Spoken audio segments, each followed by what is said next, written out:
స్తోత్రం. దేవుని నామానికి మహిమ కలుగును గాక. కీర్తన గ్రంథం 115వ అధ్యాయం చదువుకుందామండి. మాకు కాదు, యెహోవా మాకు కాదు, నీ కృపా సత్యములను బట్టి నీ నామమునకే మహిమ కలుగును గాక. వారి దేవుడేడి అని అన్ని జనులు ఎందుకు చెప్పుకొందురు? మా దేవుడు ఆకాశమందున్నాడు, తనకు ఇచ్చవచ్చునట్లుగా సమస్తమును ఆయన చేయుచున్నాడు. వారి విగ్రహములు వెండి బంగారువి, అవి మనుషుల చేతి పనులు. వాటికి నోరుండి పలుకవు, కన్నులుండి చూడవు, చెవులుండి వినవు, ముక్కులుండి వాసన చూడవు, చేతులుండి ముట్టుకొనవు, పాదములుండి నడువవు, గొంతుకుతో మాట్లాడవు. వాటిని చేయువారును వాటి యందు నమ్మికించు వారందరూ వాటి వంటి వారై ఉన్నారు. ఇశ్రాయేలీయులారా, యెహోవాను నమ్ముకొనుడి, ఆయన వారికి సహాయము, వారికి కేడెము. అహరోను వంశస్థులారా, యెహోవాను నమ్ముకొనుడి, ఆయన వారికి సహాయము, వారికి కేడెము. యెహోవా యందు భయభక్తులు గలవారలారా, యెహోవా యందు నమ్మికయుంచుడి, ఆయన వారికి సహాయము, వారికి కేడెము. యెహోవా మమ్మను మరిచిపోలేదు, ఆయన మమ్మను ఆశీర్వదించును. ఆయన ఇశ్రాయేలీయులను ఆశీర్వదించును, అహరోను వంశస్థులను ఆశీర్వదించును. పిన్నలనేమి పెద్దలనేమి తన యందు భయభక్తులు గలవారిని యెహోవా ఆశీర్వదించును. యెహోవా మిమ్మును మీ పిల్లలను వృద్ధి పొందించును. భూమి ఆకాశములను సృజించిన యెహోవా చేత మీరు ఆశీర్వదింపబడిన వారు. ఆకాశములు యెహోవా వశము, భూమిని ఆయన నరులకిచ్చి ఉన్నాడు.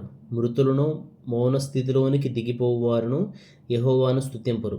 మేమైతే ఇది మొదలుకొని నిత్యము యెహోవాను స్తుతించదము. యెహోవాను స్తుతించుడి. ఆమెన్. అదేవిధంగా మనము అపోస్తుల కార్యములు 25వ అధ్యాయం కూడా చదువుకుందామండి. ఫేస్తు ఆ దేశాధికారమునకు వచ్చిన 3 దినములకు కైసరయ నుండి యెరూషలేమునకు వెళ్ళెను. అప్పుడు ప్రధాన యాజకులను యూదులలో ముఖ్యులను పౌలు మీద తాము తెచ్చిన ఫిర్యాదు సంగతి అతనికి తెలియజేసిరి. మరియు త్రోవలో అతనిని చంపుటకు పొంచియుండి, మీరు దయచేసి అతనిని యెరూషలేమునకు పిలువనంపుడని అతనిని గూర్చి ఫేస్తునొద్ద మనవి చేసిరి. అందుకు ఫేస్తు, పౌలు కైసరయలో కావలిలో ఉన్నాడు, నేను శీఘ్రముగా అక్కడికి వెళ్ళబోచున్నాను గనుక మీలో సమర్థులైన వారు నాతో కూడా వచ్చి ఆ మనుష్యునేందు తప్పిదమేదైనా ఉంటే అతని మీద మోపవచ్చునని ఉత్తరమిచ్చాను.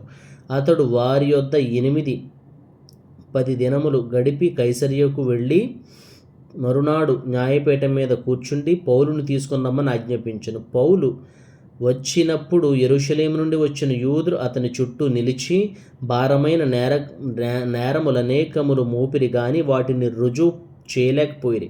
అందుకు పౌలు యూదుల ధర్మశాస్త్రమును గూర్చి గాని దేవాలయమును గూర్చి గాని కైసరును గూర్చి గాని నేనెంత మాత్రమును తప్పిదము చేయలేదని సమాధానము చెప్పాను. అయితే ఫేస్తు యూదుల చేత మంచివాడనిపించుకొనవలనని యెరూషలేమునకు వచ్చి అక్కడ నా ఎదుట ఈ సంగతులను గూర్చి విమర్శింపబడుట నీకిష్టమా అని పౌలును అడిగాను. అందుకు పౌలు, కైసరు న్యాయపీఠం ఎదుట నిలువబడి ఉన్నాను, నేను విమర్శింపబడవలసిన స్థలమిదే.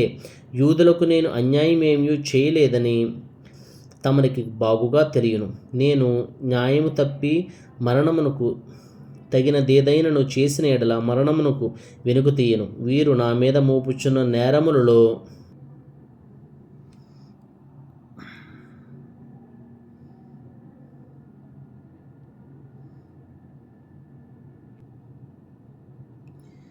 ఏదియు నిజము కాని ఎడల నన్ను వారికి అప్పగించుటకు ఎవరి తరము కాదు, కైసరు ఎదుటనే చెప్పుకొందునెను. అప్పుడు ఫేస్తు తన సభవారితో ఆలోచన చేసిన తరువాత, కైసరు ఎదుట చెప్పుకొందునంటివే, కైసరునొద్దకే పోవుదువని ఉత్తరమిచ్చెను. కొన్ని దినములైన తరువాత రాజైన అగ్రిప్పయు బెర్నీకేయు ఫేస్తు దర్శనము చేసుకున్నటకు కైసరియకు వచ్చిరి. వారక్కడ అనేక దినములుండగా ఫేస్తు పౌలు సంగతి రాజుకు తెలియజెప్పెను. ఏమనగా, ఫేలిక్సు విడిచిపెట్టబడిన ఒక ఖైదీ ఉన్నాడు. నేను యెరూషలేములో ఉన్నప్పుడు ప్రధాన యాజకులను యూదులను పెద్దలను అతని మీద తెచ్చిన ఫిర్యాదు తెలిపి అతనికి మరణ శిక్ష విధింపవలనని వేడుకొంది. అందుకు నేను, నేరము మోపబడినవాడు నేరము మోపిన వారికి ముఖాముఖిగా వచ్చి తన మీద మోపబడిన నేరమును గూర్చి సమాధానము చెప్పుకొనుటకు అవకాశమియ్యక మునుపు ఏ మనుష్యునైనను అప్పగించుటకు రోమీయుల ఆచారము కాదని ఉత్తరమిచ్చితిని. కాబట్టి వారిక్కడికి కూడి వచ్చినప్పుడు నేను ఆలస్యమేమీ చేయక మరునాడు న్యాయపీఠం మీద కూర్చుండి ఆ మనుష్యుని తీసుకుని రమ్మని ఆజ్ఞాపించితిని. 18వ వచనం నుంచి చదువుతున్నానండి. నేరము మోపిన వారు నిలిచినప్పుడు నేననుకొనిన నేరములలో ఒకటి అయినను అతని మీద మోపినవారు కారు. అయితే తమ మతమును గూర్చియు చనిపోయిన యేసు అను ఒకని గూర్చియు ఇతనితో వారికి కొన్ని వివాదములున్నట్టు కనబడెను. ఆ యేసు బ్రతికియున్నాడని పౌలు చెప్పెను. నేనట్టి వాదముల విషయమై ఎలాగున విచారింపవలనో ఏమీ తోచక యెరూషలేమునకు వెళ్ళి అక్కడ వీటిని గూర్చి విమర్శింపబడుటకు అతనికి ఇష్టమవునేమో అని అడిగితిని. అయితే పౌలు చక్రవర్తి విమర్శకు తన్ను నిలిపి ఉంచవలనని చెప్పుకొనినందున నేను అతనిని కైసరునొద్దకు పంపించు వరకు నిలిపి ఉంచవలనని ఆజ్ఞాపించితినెను. అందుకు అగ్రిప్ప, ఆ మనుష్యుడు చెప్పుకొనినది నేనును వినగోరుచున్నానని ఫేస్తుతో అనగా అతడు రేపు వినవచ్చునని చెప్పెను. ఇప్పుడు కాబట్టి మరునాడు అగ్రిప్పయు బెర్నీకేయు మిక్కిలి ఆడంబరముతో వచ్చి సహస్రాధిపతులతోనూ పట్టణమందలి ప్రముఖులతోనూ అధికార మందిరములో ప్రవేశించిన తరువాత ఫేస్తు ఆజ్ఞనీయగా పౌలు తేబడెను. అప్పుడు ఫేస్తు, అగ్రిప్పరాజా, ఇక్కడ మాతో ఉన్న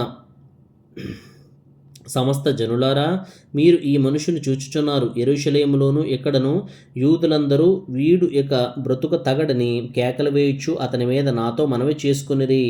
ఇతడు మరణమునకు తగినది ఏదియూ చేయలేదని నేను గ్రహించి ఇతడు చక్రవర్తి ఎదుట చెప్పుకొందునని అనినందున అతని పంప నిశ్చయించి ఉన్నాను. ఇతని గూర్చి